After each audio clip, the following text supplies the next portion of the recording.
Today, we are going to Frostproof, Florida to shoot the USPSA Factory Gun Nationals. Are you ready? Stand by.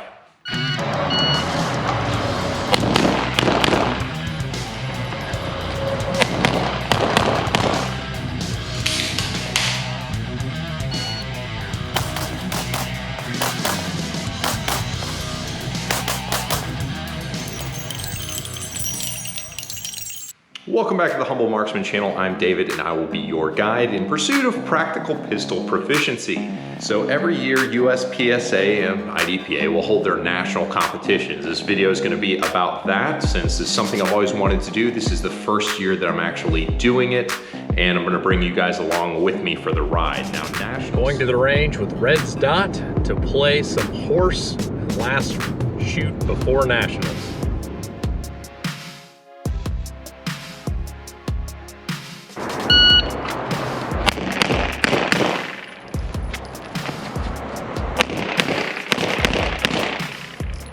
$6.95.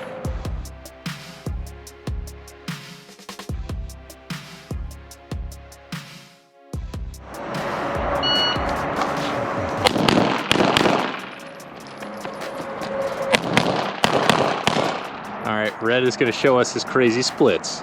Here we go. It's on delay.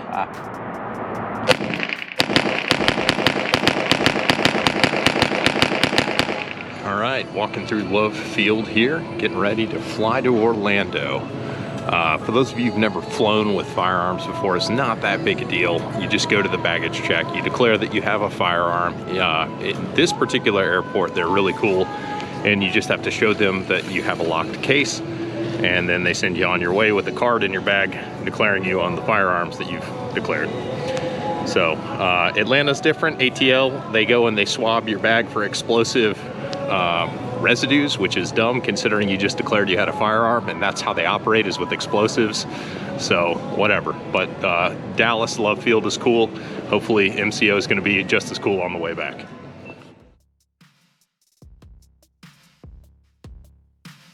We're sitting on an airplane and we look very scary with our masks on. That's a lot less scary. Oh, now it's less scary. There's a friendly cartoon beaver. But you're allowed to sit next to your friends and family in the middle seat. So here we are, sitting in the middle seat.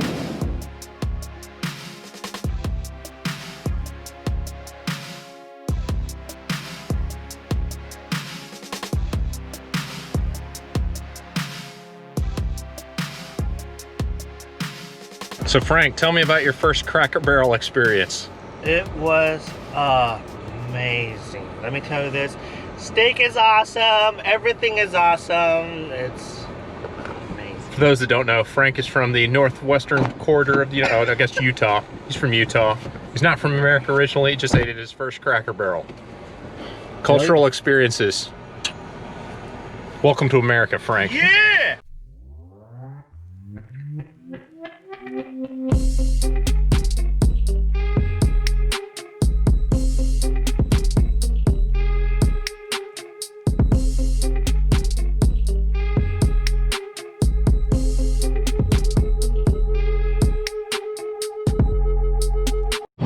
Four grown men going to dinner for a pistol match, listening to... So call me, baby.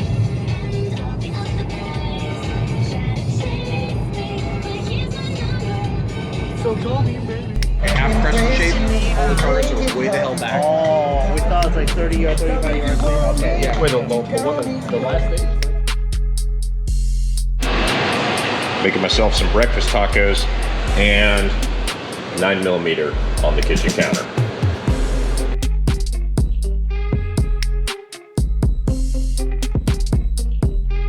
This is one of the ants in our house. We live in peace. I have a very wonderful and robust ecosystem. You just stepped on another one.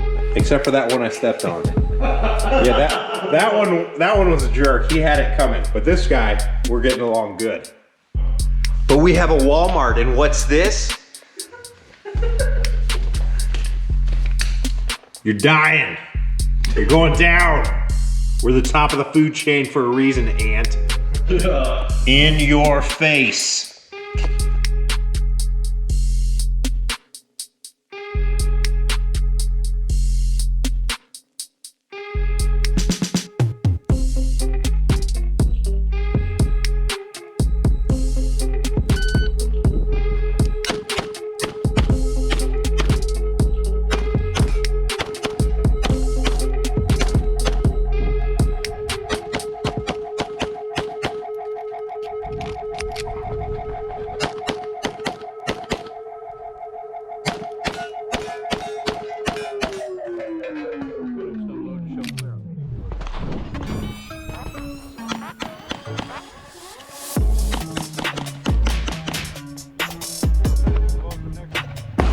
He's like, I'm gonna make it pretty speed. Ooh. And then on this one. So you can see there, squad mates are bros. They were looking out for me on the last 2 targets. There were 2 hits right on the AC line. Like, you're going to want to overlay those. And so in USPSA, it's not actually the size of the bullet hole on paper.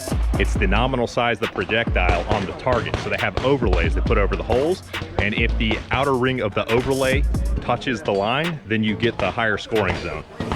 It's different from IDPA, which doesn't have overlays. It's a little bit more precise and a little less hard to argue with. So it's awesome that if you're a squad mate, call for overlays with your bros, especially at majors, man. It's just a good thing to do.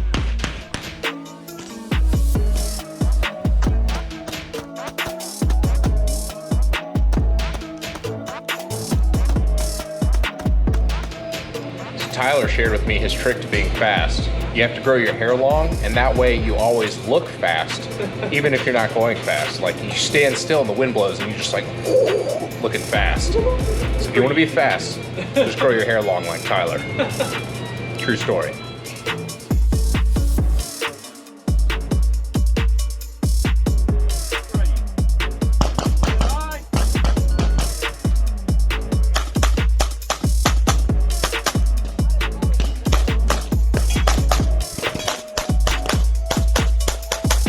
And Tyler, Good. you gonna win master class? You gonna be on the super squad next year? He's gonna be on Super Squad. He's the next GM. He's a sandbagging master.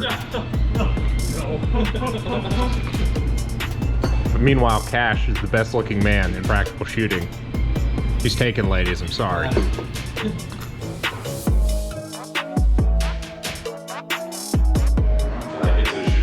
I really suck at making pizza.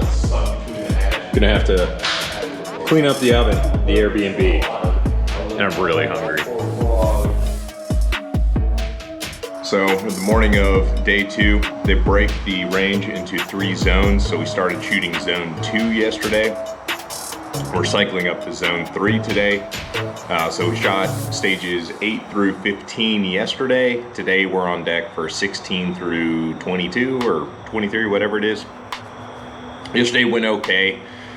Turns out I had match nerves, didn't realize it. First 3 stages, I was just this big bundle of tension, and the wheels came all the way off on one stage where I ended up with like 4 deltas and a mic because I missed a position and let it rattle me so bad. So it was everybody's hit factor on that stage was like an 8 and mine was like a 4.4. It was not a good stage, but when I realized that I was tense, I kind of loosened up and ended up winning a stage for my squad, and my squad is absolutely packed full of murderers. It is basically all carry optics except for like 1 production B class guy, and pretty much everybody's a master or grandmaster, so it's very, very stout competition on the squad, and I beat everybody on that stage by like 10%, but it was only a 20 round stage, so it didn't help too much on the match points. Didn't dig myself out of that hole, but now that I'm aware of the tension that I'm experiencing, I can manage it better. So Frostproof itself is basically a small agrarian town. It's just a highway through a bunch of orange groves, and maybe they're limes, I don't even know. And there's not a lot to do out there. So your options are you can get an Airbnb in Frostproof, which is what we did, to be close to the range and far away from restaurants and stores and all that good stuff. Or you can be close to all that stuff and drive 30 minutes each way to the range. So we're not sure we made the right call, but we got a pretty nice house in the middle of nowhere, really. But it's got a pool and a bunch of airplanes in the backyard. And we've got the world's fastest rental car. So nobody can sleep real good is one thing we're noticing. So we'll see how that pans out today, because everybody just laid and stared at the bed pretty much unanimously. And just, it's a Nationals thing, I guess. So we'll see how it goes today.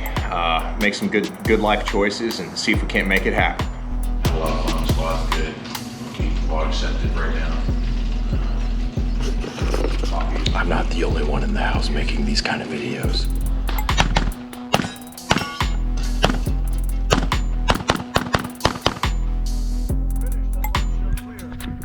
Tape on my optic, so I'm not going to get a ghost dot because we're shooting into the sun.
One thing that's pretty cool about practical shooting is since it's an amateur sport, you can meet the super squad. You just hung out with some folks there. Got to watch Austin Aris, Justine Williams, just hanging out, crushing it, Terry Optics. But got to get back for a stage brief, so you can meet your heroes. Kind of neat.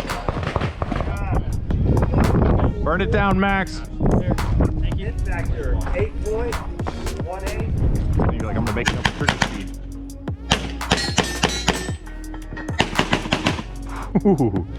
And then on this one. Are you ready? Stand by.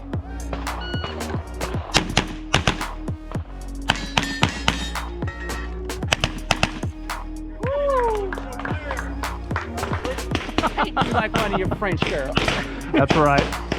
Now, some of you may be thinking, hey, fist bumping Max and telling him to burn it down isn't going to make Max win the match. Well, it's worth noting that in the first zone, he didn't win a single stage. The second day, when I gave him the fist bump and said burn it down, he won every single stage. Just think about that. I should have fist bumped myself. Started raining, so we're shooting bag targets now. That's always fun. Stand by.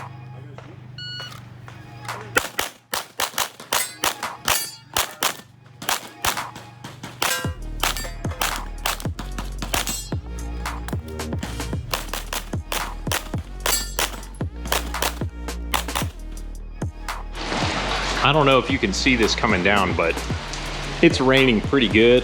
And poor Tony, GM26, is out the range shooting right now. So we dodged a bullet, man. This is pretty intense. Well, humble marksman, you wanted some footage.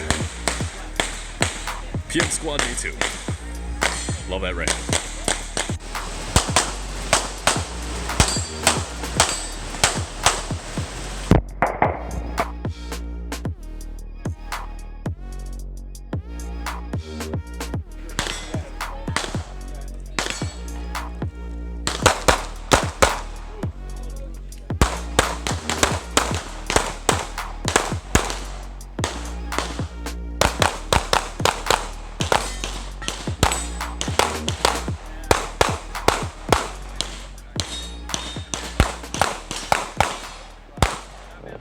So Tony, notice you showed up from the range with your jeans rolled up to mid shin there. Why are your jeans rolled up like that, buddy? It was raining. Was it raining? Yeah. Just a little bit of rain, or? Yeah, I think it was, yeah, just a little bit. If you walk outside and then your like shirt gets wet while you have a raincoat on, that's, yeah, a little bit of rain. And it looked like that stage had a little bit of a canal problem. No, that's just what the RO said. Okay, so you guys adapted and overcame with the canal running through the stage. It wasn't too bad. It was a little bit of mud, a little bit of water, but that's why I have a duck on my belt. So. Yeah, water off a duck's back. Exactly. Exactly. Well done, sir. So Tyler, besides looking fast, you also go through optics fast. Tell me again how many RTS 2s you've been through? Probably like 9 or 10. 9 or 10? I just had one I think I broke the other day, so let's see. Maybe 11. Yeah. Brian, how many SROs have you gone through? Well, I own 2. They still work. My 2 SROs work great. Just saying. So day 2 was yesterday, and it went okay. I had one stage, unfortunately it was a high value stage where I re-engaged a target that I'd already shot at from like, the first time I shot it was like 15 yards, the second time I shot it was like 20 something yards. So there were 4 alpha on that target, but it added like over a second probably to my stage time. So that was painful because it was a high value stage, slowed me down probably a good piece. I relied on a plan somebody else fed me without vetting the plan myself. So lesson learned there. Day 3 starts today. We got about a 40 to 50% chance of rain that peaks around lunchtime through about 2 p.m. So we may get hosed like they got yesterday this afternoon and be shooting bag targets all day, but hopefully the weather holds up for us. We dodged a bullet yesterday morning on the weather, and poor Tony and them got hosed. So we'll see what happens. The The award ceremony is going to be this evening, and I have no idea how the finish is going to be. I mean, I'm having an okay match. It's shown me a lot of holes in my game that I need to be training on. Like, all my training has been focusing more on kind of gun handling and marksmanship sort of stuff, but my transition game is weaker than it needs to be. Just I'm over confirming like my visual process shooting with these guys, and I'm not focusing on my movement near as much. So that's going to be a heavy emphasis on the go forward. But looking forward to day 3 and wrapping this sucker up. So stay tuned.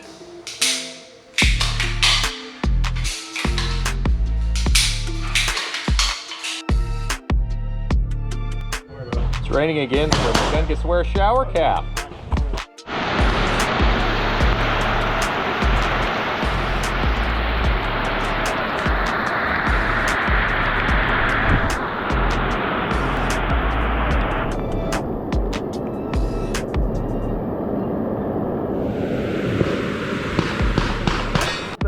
Okay. Are you ready? Stand by.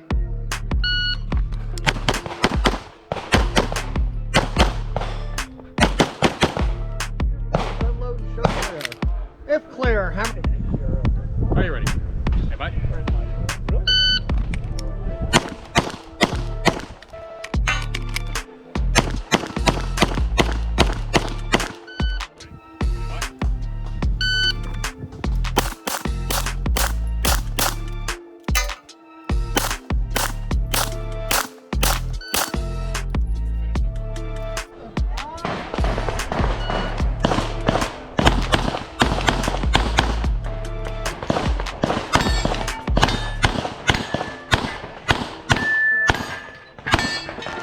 Are you ready?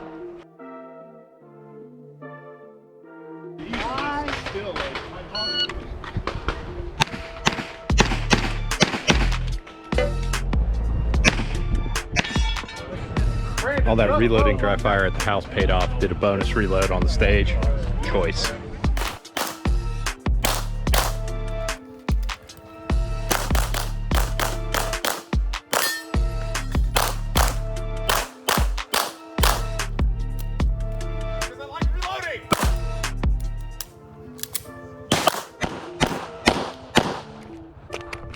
Because I like reloading!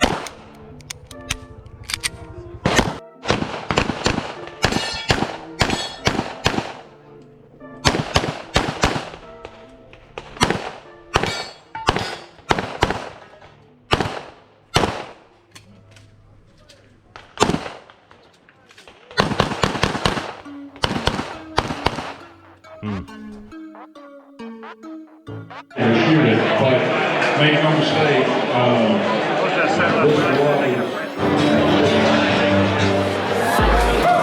law enforcement after two places. Good grief. Yes, ma'am?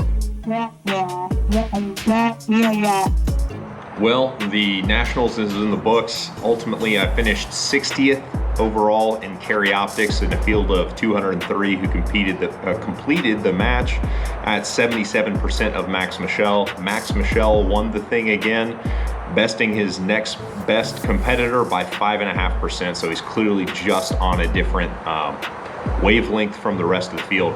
One thing that was kind of interesting, and you're going to see it here in the B-roll, is that you see this picture that Double Alpha Academy posted of Max holding the trophy with the gun on. Max wasn't at the award ceremony, which means old homeboy strode by the prize table, picked up the trophy, took a picture with it in front of the background, and then pieced out after he was done shooting. So it's kind of interesting, I guess. But the match was great. The squad was great. I mean, there was some room for improvement, but Shannon really does put on a good match. Humidity's pretty terrible in Central Florida, as you can imagine, but it was a really good time. So all that's left to do is to get the Airbnb squared away, get to the airport, and get home. Appreciate you guys watching this one. Share it with friends who were at the match. Maybe they'll show up in some of the videos, and I'll catch you guys in the next one. Cheers.